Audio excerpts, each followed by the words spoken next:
يوم الاتحادات والحركات والهيئات الثقافية في إقليم الجزيرة مراسم استذكار للشاعر الكردي الراحل جقرخوين، والذي يصادف اليوم الذكرى 39 لرحيله. وشارك في المراسم التي أقيمت على مقبرة الشاعر جقرخوين في منزله بالحي الغربي في مدينة قامشلو العشرات من أعضاء اتحاد المثقفين الكرد في إقليم الجزيرة والحركات والأحزاب السياسية والثقافية في شمال وشرق سوريا. كاميرا روجافا التقت عبد المجيد خلف الرئيس المشترك للجنة الفعاليات في هيئة الثقافة في إقليم الجزيرة، والذي أكد أنه يجب الوقوف على جميع أعمال الأدباء والشعراء أمثال جقرخوين.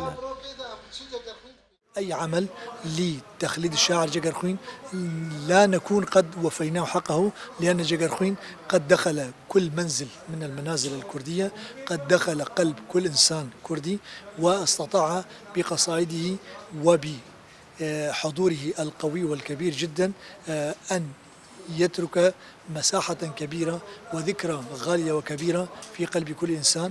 لذلك يتوجب علينا وعلى كل المؤسسات كهيئة الثقافة وعلى كل المؤسسات الثقافية أن تقوم بكل جهودها من أجل إيفاء هذا الإنسان حقه من الدراسات، من الأبحاث، سواء هو يتطلب منا حتى ككتاب ومثقفين أن نقف على أعماله من أجل أن ترى النور وتنتشر في كافة أرجاء المعمورة.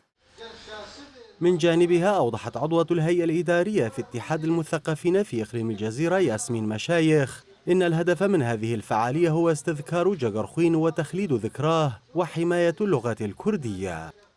سنحاول أن نمشي على خطى الشاعر الخالد جقرخوين، أن نحمل قلمنا ونتبع خطاه في حماية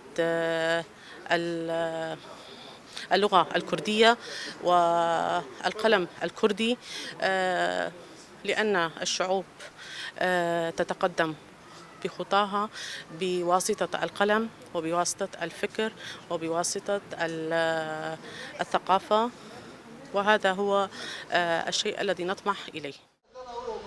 الجدير بالذكر أنه تخلل مراسم الاستذكار قراءة رسالة عائلة الشاعر الراحل جقرخوين من قبل مديرة الاتحاد العام للكتاب والصحفيين الكرد في سوريا بهرين أوسي، حيث تضمنت رسالة شكر لجميع المشاركين في مراسم الاستذكار. واختتمت المراسم بوضع الاتحادات الثقافية المشاركة في مراسم الاستذكار أكاليل الورود على مقبرته.